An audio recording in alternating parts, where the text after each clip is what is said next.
Hi, this is Christian, and welcome back to NFL Updates Express, your weekly dose of NFL news.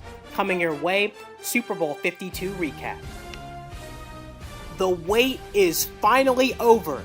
The Philadelphia Eagles have won the Super Bowl, and it was the score of 41-33 over Tom Brady and the New England Patriots. First off, I would like to congratulate the Eagles on an amazing season, and this Super Bowl certainly lived up to the hype. Nick Foles, the underdog, against Tom Brady, the GOAT, and while Brady 505 yards, 3 touchdowns, Nick Foles 373 yards and 3 touchdowns. And this game had everything if you're an offensive fan. Now, defensively, there wasn't much to be excited about. Only one punt through the entire game. This game was all entertainment and all offense. And it started out with 2 quick field goals. Jake Elliott hit a 25-yarder and Stephen Gostkowski answered with a 26-yarder. But then Alshon Jeffrey caught an amazing over-the-shoulder catch for 34 yards down the field on a beautiful high-arcing pass from Nick Foles, although Jake Elliott missed the extra point to keep an odd score on the board. Then LeGarrette Blount in the second quarter punched it in from 21 yards out. Stephen Gostkowski and the Patriots, though, went on a 9-0 after another missed extra point. James White had a 26-yard run after he broke a couple of tackles. And the Patriots in the first half had a couple of miscues. They went for it on a 4th and 5 situation, and they missed it. They threw a deep pass to the sideline to Rob Gronkowski that fell incomplete, then botched a field goal attempt, and they were leaving points on the board.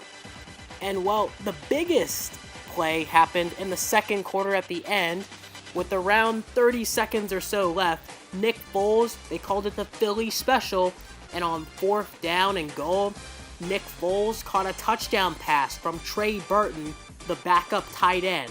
A beautiful pass, well executed, and they scored going into the locker room to make it 22-12 at the half. After Justin Timberlake did his thing, it was time for the second half of play. And while the Patriots had the momentum, Rob Gronkowski 5-yard touchdown pass from Tom Brady, and it looked like the Patriots, well, here we go, another quick Super Bowl comeback for Tom Brady and the Patriots, and plenty of time to do it. But no, the Philadelphia Eagles scored immediately on the next drive. Corey Clement made a nice catch in the back of the end zone. Now, it was controversial from some people, and I didn't really know if it was a touchdown. By the NFL rule, I don't think it was. But in my book, if I had to call it, I mean, it is a touchdown in my world. But by the NFL rule, I don't think it was. But nonetheless, Corey Clement made an excellent catch and seemingly got both feet in for a 22-yard reception. And then Brady answered again. Chris Hogan down the field for 26 yards on a nice jumping catch over the middle. And again, New England made it close. Then Jake Elliott, after a drive stall by the Philadelphia Eagles, a 42-yard field goal, was up and good, and the Eagles were only up by 6. And that was key because on the next drive, Rob Gronkowski, a 4-yard touchdown pass, a great leaping catch in the back of the end zone, and the Patriots had their first lead of the entire game. Next drive, it was probably the biggest drive of the Philadelphia Eagles season, and they delivered on 4th down and 1. Zach Ertz converted the drive, and then he converted in the end zone on another controversial call. We already heard about the Jesse James overrule, and after further review, the ref said, yes, it is a touchdown. He made a football move. Zach Ertz completed the process of the catch, and the Eagles had the lead back. But there is still time for the GOAT, Tom Brady, to win another Super Bowl, his 6th ring. And on the drive, it was a strip sack by Brandon Graham, clutch, recovered by rookie Derek Barnett, and the Eagles took over. They got a field goal after running it a couple of times. The Patriots had a minute left, but they had to go over 90 yards, and they got it to midfield for a potential Hail Mary chance to send it into overtime, but the ball fell incomplete after Brady scrambled, and the Philadelphia Eagles won their first Super Bowl title. Congratulations, Philadelphia. Overall, this Super Bowl will go down as one of the most exciting spectacles in NFL history. In fact, it was the most yardage ever produced in an NFL game. Some of the most impactful players in this game, excluding the quarterbacks of course, included LeGarrette Blount with his 14 carries for 90 yards and a touchdown with the longest rush of 36 yards. For the Patriots, James White led the way on the ground, breaking tackles for a 26-yard touchdown and ran for 45 yards in total. Rex Burkhead and Dion Lewis mixed in a couple of nice runs, but Rex Burkhead had a nice 46-yard reception which almost broke free for a touchdown. Unfortunately for the Patriots, Brandon Cooks got injured off of a big hit by Malcolm Jenkins. Of course, Rob Gronkowski, Chris Hogan, and Danny Amendola made up most of the yardage for the Patriots. Hogan had a big touchdown and Gronkowski had two. Danny Amendola, it's his first touchdown, or his first Super Bowl I should say, in which he did not score a touchdown with the Patriots. For the Eagles, Corey Clement had 100 yards and led the Eagles in receiving, and also had a touchdown in the back of the end zone. Alshon Jeffrey and Zach Ertz also added a receiving touchdown, and of course Nick Foles added that 1-yard receiving touchdown from Trey Burton. Of course, we all predicted this at the beginning of the 2017 season, right? The Super Bowl MVP is Nick Foles. And Nick Foles, he had a pretty good playoffs. I mean, it was something else. No one really expected him to make it to the Super Bowl. They were saying one and done, including myself. But Foles really shocked everybody, and he'll most likely have a big payday, either with the Philadelphia Eagles as a backup, or starting for another team that needs a starter. Overall, in this Super Bowl, he went 28 for 43 for 373 yards and 3 passing touchdowns. But what I'll remember most in the next few years is his receiving touchdown he caught. Now, it was a wide open touchdown, but it was pretty amazing. They called it the Philly Special, and he called it himself as Doug Peterson and Nick Foles were discussing the play call on that crucial 4th down right before halftime. And then Trey Burton, the 3rd-string tight end, came through with a beautiful pass to the goal line and hit Nick Foles for a touchdown. It was a storybook season for the Philadelphia Eagles as they won it for Wentz and Nick Foles holding up the Lombardi Trophy. Let's look at some playoff sleepers for next year. I have the Chargers, Redskins, 49ers, and Colts for teams that you might not expect to make it next year. Now, the Chargers are probably the most likely out of this bunch, as they were only a game off from making the postseason, lost to a tiebreaker.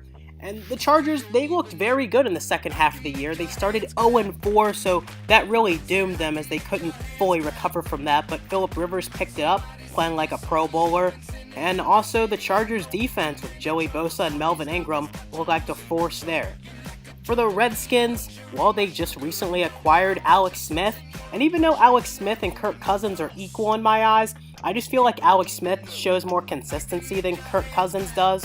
And even though Cousins has the more boom or bust type of player, and Alex Smith, you pretty much know what you're getting. So I think if the Redskins can cater to his abilities, then we could see the Washington Redskins make it all the way to the postseason in 2018. And for the 49ers, well, it's been pretty good so far since Jimmy Garoppolo's got there. In fact, they haven't lost a game.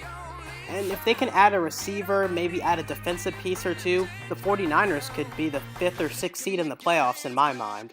And then finally, the Indianapolis Colts. Now the Colts, well, they weren't very good this year, but with Andrew Luck potentially coming back, T.Y. Hilton still on the mend, I feel like the Colts offense could carry them into the postseason with a weak AFC. Of course, their defense needs a lot of work, but if they can get a couple of impact players through free agency and the draft, look out for the Indianapolis Colts. Who will play in Super Bowl 53? Now, it's too early to tell, but we already know the Patriots and Eagles will be back in the conversation again. Carson Wentz will be healthy. The Patriots will be getting Julian Edelman and Donta Hightower back. So I think that both teams will be back in the conversation once again. But taking a look at the divisions, the AFC North, the Cleveland Browns. Oh, wait, this isn't a list of the worst teams in the NFL? Oh, okay. Well, how about the Pittsburgh Steelers? The Steelers, They were so close. I mean, they had a tough game against the Jaguars where their defense gave up 45 points, but we already know their offense still has it. And assuming they can get Le'Veon Bell back and he doesn't hit free agency, then the Steelers could be back in the Super Bowl if they can get over the New England Patriots struggle. Then in the AFC East division, of course, the New England Patriots, and I can't really see any team at this point overtaking them. The AFC South, I have a surprise team. I obviously think the Jacksonville Jaguars, their defense is here to stay. Blake Bortles, hopefully he continues his upward ascent and we can see some more competition in the AFC. But the Houston Texans, now I know Tennessee Titans fans might get mad at me because they made it to the divisional round, but I think the Texans are the better team. Because, when Deshaun Watson was in the game, he was an explosive player, might have thrown the most touchdown passes in the NFL had he stayed healthy all season. I think this Texans team, if they can get a few more pieces, they can make a surprise run deep in the postseason. And the AFC West, I don't see a real contender here. Maybe a team that could shake things up like the Broncos if they get a quarterback. The Chiefs, who knows what happens with them and their quarterback situation. They'll probably give Patrick Mahomes a shot. But the Chargers, Phillip Rivers, he's a veteran quarterback that can make things happen, and they got hot at the end of last year. They fell a little bit short because of their 0-4 start, but I think the Chargers can make some noise, and who knows, even the Raiders with Derek Carr, he can have a bounce-back season. On to the NFC. The Packers and Vikings. The Vikings were a game away. The Packers didn't have Aaron Rodgers. NFC East, of course, the Philadelphia Eagles, and I don't think any of the other teams in that division, maybe the Cowboys, Ezekiel Elliott, and Dak Prescott, but I'm not sold quite yet on that team.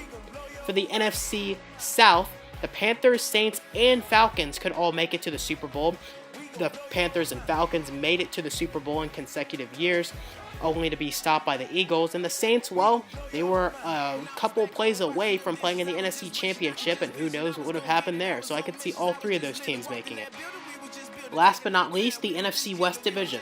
Now, the 49ers are a team on the rise and a team I could see making the playoffs, but they're no Super Bowl team quite yet. And then for the Los Angeles Rams, they're a young team. Todd Gurley, Jared Goff, Sean McVay, Aaron Donald, they have a lot of talent, but can they put it together for a Super Bowl run? And then finally, I have the Seattle Seahawks. And I honestly think they're on the decline, but with Russell Wilson at the helm, you just don't know. We could see them back in the Super Bowl. And the NFL, one last thing, please change your Super Bowl logo. 'Cause we've been putting in the hours. We only taking what was ours.